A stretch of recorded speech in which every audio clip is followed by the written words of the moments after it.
Hello guys, welcome to the class. आज हम chapter 1 the cold war era करने वाले हैं। वैसे तो ये हमारे बोर्ड एग्जामिनेशन में आया नहीं था, बट सीयूईटी में ये एग्जाम में हमारे पूछा जाएगा, इसीलिए आज हम इसको ब्रीफली कवर करेंगे। जो जो इंफॉर्मेशन इम्पॉर्टेंट हो सकती है हमारे एग्जामिनेशन पर्सपेक्टिव से, उसको यहाँ पे पूरा कवर करने की कोशिश करेंगे। ओके, स्टार्ट करते हैं कोल्ड वॉर एरा के बारे में।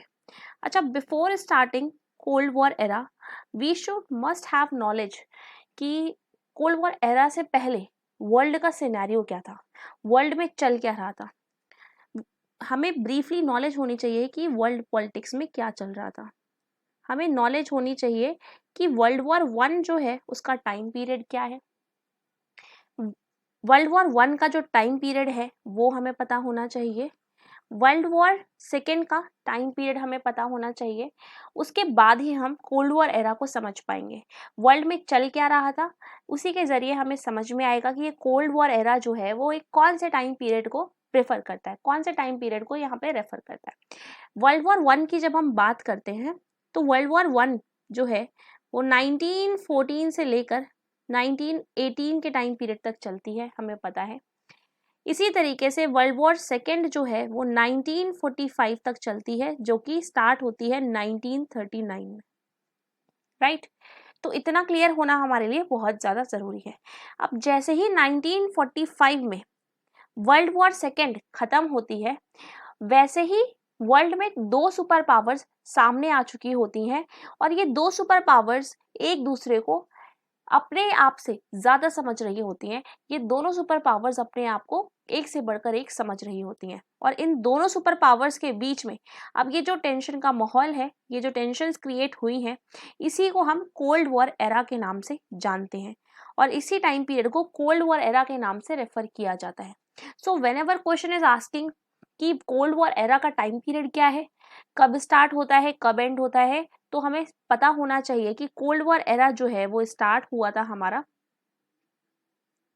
कोल्ड वॉर एरा जो है हमारा स्टार्ट होता है 1945 में, just after second world war, और एंड कब होता है 1991 में, जैसे ही यूएसएसआर डिसइंटीग्रेट हो जाता है, उसी के साथ कोल्ड वॉर एरा जो है वो भी एंड हो जाता है, खत्म हो जाता है। अब अगर हम बात करें कोल्ड वॉर एरा की और उसके मेन मिलिट्री फीचर्स की, तो वो क्या क्या थे। सबसे पहली बात कि ये जो वर्ल्ड था वो दो सुपर पावर्स के बीच में डिवाइड हो चुका था, यूएसए एंड यूएसएसआर, और इन दोनों से ही एक्सपेक्ट किया जा रहा था कि आप रैशनल एंड रिस्पॉन्सिबल एक्टर की तरह इस वर्ल्ड पॉलिटिक्स में बिहेव करेंगे। रैशनल और रिस्पॉन्सिबल से आप क्या समझते हैं? इसका मतलब ये है कि जब दोनों को ही पता होगा कि वॉर लड़ने में, वॉर को फाइट करने में बहुत ज़्यादा रिस्क है, दोनों ही इस बात को जानते होंगे, तो इसका मतलब ये है कि ये जो कोल्ड वॉर है वो वर्ल्ड वॉर में टर्न आउट नहीं होगी। इसी के साथ अगर हम बात करें डेटरेंस रिलेशनशिप की, तो ये वर्ड जो है वो बहुत कॉमनली यूज किया जाता है जब भी कोल्ड वॉर एरा की बात करी जाती है। तो जब भी कोल्ड वॉर एरा की बात हो रही है, इसका मतलब वहां पर डेटरेंस रिलेशनशिप जो है वो वर्ड हमसे हमेशा लगभग वो पूछता ही है। तो अगर यहाँ पर डेटरेंस रिलेशनशिप की जब हम बात करते हैं तो देखें तो ये है क्या चीज़। ये वो बात है, इसमें ये चीज़ कही जा रही है कि जब दोनों ही ब्लॉक्स को पता होता है कि अगर हम लड़ाई लड़ते हैं, अगर वॉर्स जो है वो फाइट करी जाती हैं, तो वो बहुत ज़्यादा डिस्ट्रक्टिव हो सकती हैं। दोनों ही सुपर पावर्स इस बारे में अवेयर थी कि सामने वाली भी पावर, सुपर पावर जो है वो उतनी ही कैपेबल है जितनी ज़्यादा वो है। वी कैनॉट एज्यूम कि सामने वाली सुपर पावर के पास कितने आर्म्स हैं, कितने वेपन्स हैं। हो सकता है कि उनके पास 10 वेपन्स हो, 12 वेपन्स हो, एंड हमें पता है कि हमारे पास भी 10 to 12 वेपन्स हैं। ऑलराइट, तो दोनों ही सुपर पावर इक्वली कैपेबल है एक दूसरे को खत्म करने के लिए, एक दूसरे को डिस्ट्रॉय करने के लिए। अब जब कोल्ड वॉर एरा के बारे में पढ़ते हैं तो हमसे ये क्वेश्चन जो है वो बहुत कॉमनली पूछा जाता है कि ये जो कंट्रीज हैं, जो स्मॉल कंट्रीज हैं, why they are willing to join the alliance, वो क्यों चाहती थी इस अलायंस को ज्वाइन करना। इसमें उनका खुद का हिडन पर्पस छुपा हुआ था, क्योंकि ये जो छोटी छोटी कंट्रीज थी, इनको यहाँ पर प्रॉमिस ऑफ प्रोटेक्शन मिल रहा था, दूसरी चीज यहाँ पर इनको वेपन्स मिल रहे थे, और थर्ड चीज यहाँ पे इनको इकोनॉमिक एड मिल रही थी। तो ये तीनों रीजंस जो हैं वो माने जाते हैं कि क्यों ये smaller countries they were willing to join these superpowers, these alliances. The world was divided into two alliances। हमने देखा कि जो पूरा वर्ल्ड था वो दो अलायंसेस में डिवाइड हो चुका था और इसका मेन सेंटर जो बनता है वो बनता है Europe. Europe became the main arena of the conflict between the two superpowers। In some cases military powers was used by them, मतलब कई केसेस में मिलिट्री पावर इनके द्वारा यूज करी गई ताकि जो कंट्रीज हैं वो इनको अपने रिस्पेक्टिव अलायंस में शामिल कर सकें। सोवियत इंटरवेंशन भी हमें ईस्ट यूरोप में देखने को मिलती है और ये भी इसका बहुत ज़्यादा बड़ा एग्जाम्पल है। इसी तरीके से सियाटो और सेंटो को क्रिएट किया जाता है यूएस के द्वारा east and south east Asia में। ये भी एक अलायंस सिस्टम था जो यूएस की आइडियोलॉजी को स्प्रेड कर रहा था।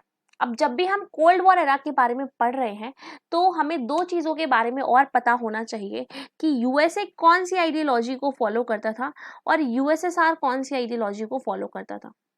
यूएसए जिस आइडियोलॉजी को फॉलो करता था उस आइडियोलॉजी को बोला जाता है capitalism and liberal democracy.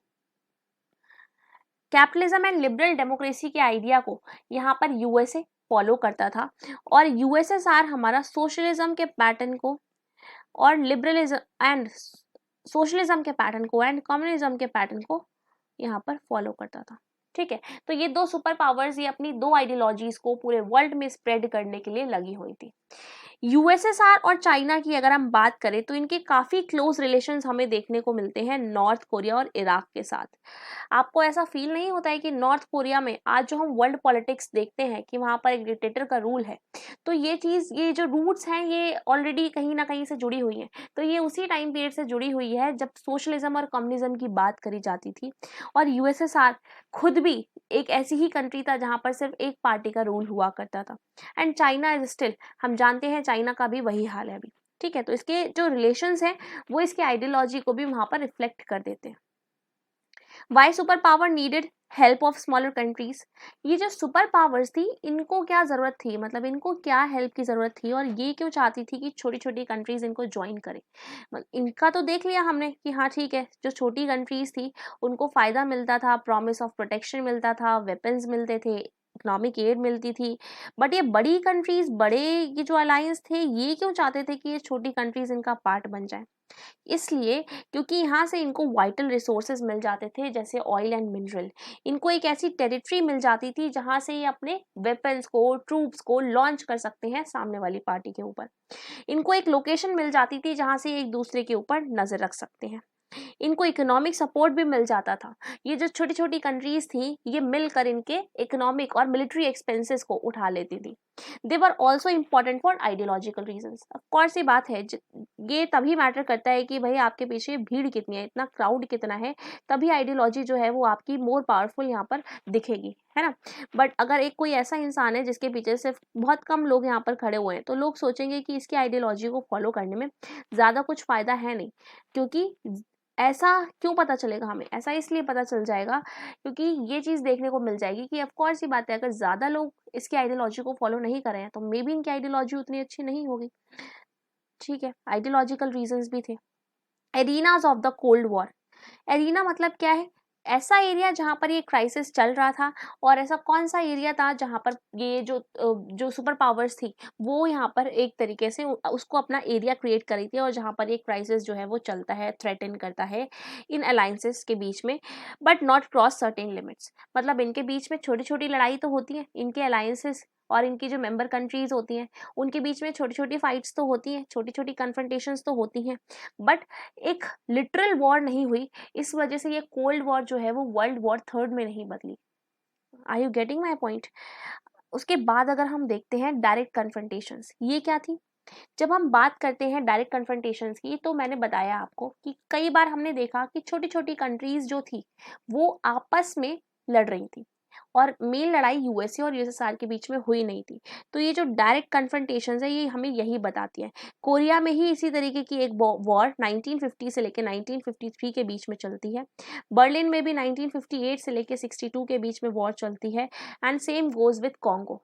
Congo में भी 1960 से लेकर 1960s वाले टाइम पीरियड में ये जो वॉर है वो चलती है। और क्यूबन मिसाइल क्राइसिस जो कि बहुत मोस्ट इंपॉर्टेंट पार्ट माना जाता है, जो 1962 में ये इंसिडेंट होता है। अब ये क्यूबन मिसाइल क्राइसिस था क्या, इसको एक बारी ब्रीफली समझते हैं।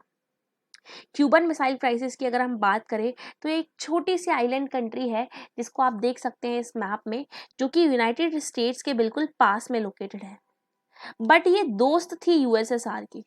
प्रॉब्लम अब यहाँ पे थी, यूएसएसआर की ये दोस्त थी, तो इसीलिए यूएसएसआर ने यहाँ पर भेज दिए अपने ट्रूप्स, अपनी शिप्स, वॉरशिप्स भेज दी, जिनको यहाँ पर एक तरीके से एरो करके, एक तरीके से रोटेट करके किसके साइड को काउंटर करते हुए लगा दिया इन्होंने, यूएसए के साइड में इसको लगा दिया।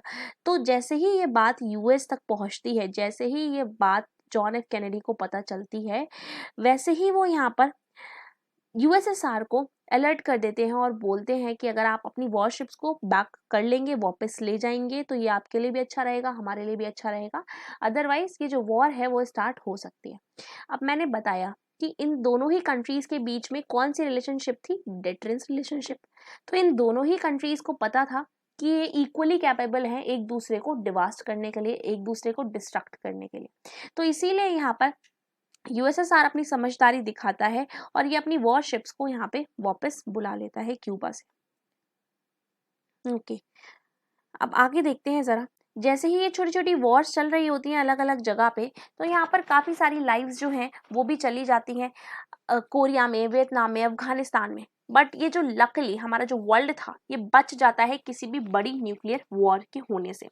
समटाइम्स यहाँ पर हमने देखने को मिलता है यहाँ पे कि कंट्रीज जो हैं, जो दो ब्लॉक से बाहर रहना चाहती हैं, वो एक थर्ड वे ढूंढती हैं, वो नाम को देखती हैं एज अ थर्ड वे जिसको वो ज्वाइन कर सकती हैं और एक तरीके से न्यूट्रल रह सकती हैं इस पूरे वर्ल्ड में जब ये कोल्ड वॉर एरा चल रहा है। क्योंकि सारी कंट्रीज यही चाह रही थी कि भाई आप यूएसए को ज्वाइन करें, यूएसएसआर को ज्वाइन करें, है ना, दो ही आपके पास ऑप्शंस थे। बट अभी कुछ ऐसी कंट्रीज थी जो अभी न्यूली डीकोलोनाइज कंट्रीज थी, जो अभी अभी आज़ाद हुई थी, वो ऐसा नहीं चाहती थी। वो चाहती थी कि अब वो इंडिपेंडेंट रहें, वो सोवरेन रहें और अपने फैसले खुद के दम पे लें। इसीलिए वो डिसाइड करती हैं कि वो नाम को यहाँ पर फॉलो करेंगी, वो डिसाइड करती हैं कि वो नाम को फॉलो करेंगी और इस चीज़ में ये वाइटल रोल प्ले करेगा। जवाहरलाल नेहरू जो है वो मीडिएशन का रोल प्ले करते हैं कोरिया में, कोरियन क्राइसिस में। अब जिस टाइम पीरियड में कॉन्गो क्राइसिस चल रहा होता है उस टाइम पे यूएन सेक्रेटरी जनरल कौन थे, ये एनटीए का बहुत ज़्यादा फेवरेट क्वेश्चन है। तो ये चीज़ हमें याद रखनी होगी कि जब कॉन्गो क्राइसिस चल रहा था तो हमारे जो यूएन सेक्रेटरी जनरल थे वो डैग हैम्सकॉल्ड थे। Okay, after that arms control की अगर हम बात करते हैं तो ये क्या है, ताकि दोनों ही सुपर पावर्स के बीच में एक स्टेबल बैलेंस क्रिएट किया जा सके वेपन्स का। क्योंकि जितने ज़्यादा जो अलायंस यहाँ पर वेपन्स को एक्वायर करती हुई चली जाएगी, उतनी ज़्यादा पॉसिबिलिटी है कि वो अलायंस जो है, वो जो ग्रुप है, वो इस कोल्ड वॉर एरा को जीतने वाला है। अब इन अर्ली 1960s की बात करें तो ये दोनों साइड ने कम से कम 3 यहाँ पर एग्रीमेंट, सिग्निफिकेंट एग्रीमेंट साइन किए 10 साल के टाइम पीरियड के अंदर अंदर। सबसे पहला जो एग्रीमेंट इनका रहता है वो रहता है लिमिटेड टेस्ट बैन ट्रीटी 1963 में। सेकेंड जो था वो nuclear non proliferation treaty NPT 1968 में साइन होता है। उसके बाद anti ballistic missile treaty ABM treaty जो 1972 में साइन करी जाती है इन दोनों अलायंसेस के द्वारा। अच्छा, अब हमने देखा नाम के बारे में, तो ये नाम ही था जो इस बायपोलैरिटी को चैलेंज कर रहा था, ये बायपोलर वर्ल्ड को चैलेंज कर रहा था। अभी न्यूली डीकोलाइज कंट्रीज की हमने बात करी, एशिया, अफ्रीका और लैटिन अमेरिका में, ये थर्ड ऑप्शन को ढूंढ रही थी और ये किसी भी अलायंस में शामिल नहीं होना चाहती थी। इसीलिए इनको यहाँ पर एक होप दिखती है नाम में। रूट्स जो है वो नाम की वो 3 लोगों के, 3 लीडर्स के फ्रेंडशिप में देखी जाती है, यूगोस्लाविया के जोसेफ ब्रॉज टीटो, इंडिया के जवाहरलाल नेहरू एंड इजिप्ट के गमाल अब्दुल नासिर। इन तीनों की जो फ्रेंडशिप है वो रूट क्रिएट कर देती है इस नॉन अलाइनमेंट मूवमेंट का। इनकी एक मीटिंग होती है 1956 में, ये तीनों मिलते हैं और वहाँ पर 2 लोग और ज्वाइन कर लेते हैं, इंडोनेशिया के सुकर्णो एंड घाना के क्वामे नक्रमा। ये 5 लीडर्स जो है ये फाउंडिंग मेंबर्स के नाम से जाने जाते हैं नाम के। और ये जो फर्स्ट नॉन अलाइंड समिट होती है वो बेलग्रेड में होती है 1961 में। अब यहाँ पर कल्मिनेशन होता है एटलीस्ट 3 फैक्टर्स का। वो कौन कौन सी चीज़ें होती हैं? सबसे पहला तो बात करा जाता है कि भाई इन कंट्रीज के बीच में कोऑपरेशन बैठाला जाएगा। जितनी भी कोल्ड वॉर की टेंशन्स क्रिएट हो रही हैं इस वाइडनिंग एराज में, उससे हम थोड़ा दूर रहेंगे और अगर चाहे तो एक मीडिएटर का रोल प्ले कर सकते हैं, जैसे कि जवाहरलाल नेहरू ने कोरियन वॉर में किया था। ड्रामेटिक एंट्री होती है यहाँ पर बहुत सारी न्यूली डीकोलोनाइज्ड कंट्रीज की, जो एक थर्ड ऑप्शन ढूंढ रही होती हैं ताकि उनको किसी भी ब्लॉक में शामिल ना होना पड़े।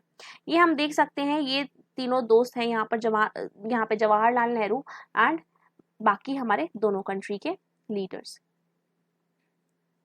By 1960s there were 16 new African members in United Nations, और फर्स्ट समिट जो होती है वो अटेंड करी जाती है 25 मेंबर स्टेट्स के द्वारा। यहाँ पे अगर हमसे जो क्वेश्चन पूछा जाता है वो ये पूछा जाता है कि लेटेस्ट जो समिट हुई है नाम की वो कहाँ पे हुई है, तो ये हमें याद रखना है, बाकू अजरबैजान 2019 में हुई थी।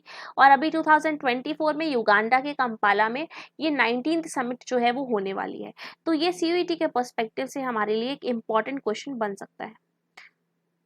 न्यू इंटरनेशनल इकोनॉमिक ऑर्डर की अगर हम बात करें तो ज्यादातर नाम कंट्रीज जो थी उनको कैटेगराइज किया गया था लीस्ट डेवलप कंट्रीज की तरह, LDCs की तरह, क्योंकि ये सारी कंट्रीज हमने देखा कि अभी अभी इंडिपेंडेंट हुई थी, तो इनकी इकोनॉमी की भी हालत उतनी ही ज्यादा बुरी थी।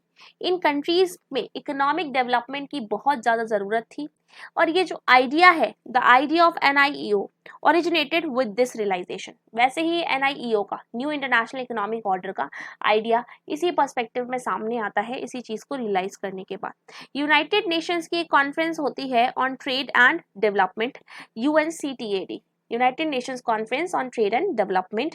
ये एक रिपोर्ट लेकर आती है 1972 में, जिस रिपोर्ट का नाम हमसे पूछा जाता है एग्जाम में। इस रिपोर्ट का नाम था towards a new trade policy for development. इस रिपोर्ट में कुछ बातें कही जाती हैं कि कुछ रिफॉर्म्स लाने की ज़रूरत है अभी इस ग्लोबल सिस्टम में। तो यहाँ पे 4 तरीके के रिफॉर्म की बात करी जाती है कि ये जो LDCs हैं, इनके जो अभी तक नेचुरल रिसोर्सेज को एक्सप्लॉइट किया गया है इन डेवलप्ड कंट्रीज के द्वारा, डेवलप्ड वेस्टर्न कंट्रीज के द्वारा, अब इनके रिसोर्सेज इनको वापस कर दिए जाएंगे। इनको एक्सेस मिलेगा वेस्टर्न मार्केट्स में, ताकि ये LDCs भी अपने प्रोडक्ट्स को सेल कर सके और थोड़ा प्रॉफिट अर्न कर सके, ताकि इन पुअर कंट्रीज के लिए ट्रेड जो है वो बेनिफिशियल बन सके, और रिड्यूस करी जाए टेक्नोलॉजी की कॉस्ट जब भी ये वेस्टर्न कंट्रीज से टेक्नोलॉजी एक्वायर कर रही है। थर्ड चीज यहाँ पर जो बात करी जाती है वो यहाँ पे बोला जाता है कि LDCs को एक ग्रेटर रोल प्रोवाइड करा जाएगा इंटरनेशनल इकोनॉमिक इंस्टीट्यूशंस में। बट क्या लगता है आपको कि ये जो बातें थी वो सारी कंट्रीज ने मानी होंगी, एक्सेप्ट करी होंगी? ऑफ कोर्स नॉट, क्योंकि ये सारी जो बातें हैं वो कहीं ना कहीं फेवर में नहीं है डेवलप्ड कंट्रीज के। तो अब उस चीज को हम आगे देखेंगे। पहले हम देखते हैं कि धीरे धीरे ये जो नाम है इसका पर्सपेक्टिव चेंज होने लग जाता है और ये ज्यादा इंपॉर्टेंस देने लग जाता है इकोनॉमिक इश्यूज को, क्योंकि हमें पता है जिस टाइम पे कोल्ड वॉर एरा चल रही होती है और जब नाम बिल्ड होता है तो उस टाइम पे तो फर्स्ट फोकस यही होता है कि अभी हम 2 ब्लॉक से बचकर रहें और एक थर्ड वे हमें मिल जाए। उसके बाद जब देखा जाता है कि इन कंट्रीज में इकोनॉमिकली बहुत ज़्यादा इश्यूज क्रिएट हो चुके हैं, इन कंट्रीज में इकोनॉमिक रिफॉर्म्स लाने की बहुत ज़्यादा ज़रूरत है, तब डिसाइड किया जाता है कि अब नाम जो है वो फोकस चेंज करके कहाँ पे शिफ्ट करेगा, इकोनॉमिक इश्यूज पे। 1961 में जब इसकी पहली समिट होती है तो उस टाइम पे इकोनॉमिक इश्यूज को इतनी ज़्यादा इंपॉर्टेंस नहीं दी जाती है, बट 1970s के आते आते, मिड तक आते आते यहाँ पर इसको काफ़ी ज़्यादा इंपॉर्टेंस देने लग जाते हैं। इसी के रिजल्ट में हमें देखने को मिलता है कि नाम जो है वो इकोनॉमिक प्रेशर ग्रुप की तरह काम करने लग जाता है, और बाय लेट 1980s NIEO के इनिशिएटिव फेड हो जाते हैं, इसीलिए क्योंकि ये कहीं ना कहीं इनको ऑपोजिशन फेस करना पड़ जाता है इन डेवलप्ड कंट्रीज के द्वारा। इनको लगता है कि भाई अगर ये LDCs इनके मार्केट पे आगे कंट्रोल करने लग जाएंगी, इनके रिसोर्सेज पे कंट्रोल करने लग जाएंगी, तो फिर ये लोग कैसे प्रॉफिट अर्न करेंगे? अगर इनको सस्ते रेट में अपनी टेक्नोलॉजी सेल करनी पड़ जाएगी तो ये प्रॉफिट कैसे अर्न करेंगे? कहीं ऐसा ना हो कि ये पीछे रह जाए और बाकी डेवलपिंग कंट्रीज जो है वो इनसे भी आगे निकल जाए। तो इसीलिए इन सारी चीज़ों को इतना ज़्यादा अहमियत दी नहीं गई इन सारी कंट्रीज के द्वारा। ओके, तो कोल्ड वॉर एरा के बारे में ये ब्रीफ डिस्क्रिप्शन था। जो भी इंफॉर्मेशन इंपॉर्टेंट हो सकती थी CUET के पर्सपेक्टिव से वो इस वीडियो में मैंने बता दी है। अगर आप इस चैप्टर का एक फ्री मॉक अटेंड करना चाहते हैं 25 क्वेश्चंस का, तो आप कमेंट सेक्शन में बता सकते हैं, आपको लिंक दे दी जाएगी, वहाँ से आप इसके फ्री 25 क्वेश्चंस जो हैं वो अटेम्प्ट कर सकते हैं और अपना स्कोर चेक कर सकते हैं कि आपका स्कोर जो है वो इस चैप्टर में कैसा बन रहा है। ये चैप्टर के मॉक अटेंड करना हमारे लिए क्यों कंपलसरी है या क्यों ज़रूरी है, और इस चैप्टर को पढ़ना क्यों ज़रूरी है? सबसे पहले तो इसलिए ज़रूरी है बिकॉज हमें पता है कि ये चैप्टर हमारे बोर्ड एग्जामिनेशन में आया नहीं था और ये चैप्टर जो है वो अच्छी खासी वेटेज गेन करता है जब भी बात आती है सीयूईटी की। आप प्रीवियस ईयर के क्वेश्चन पेपर को भी उठाकर देख सकते हैं।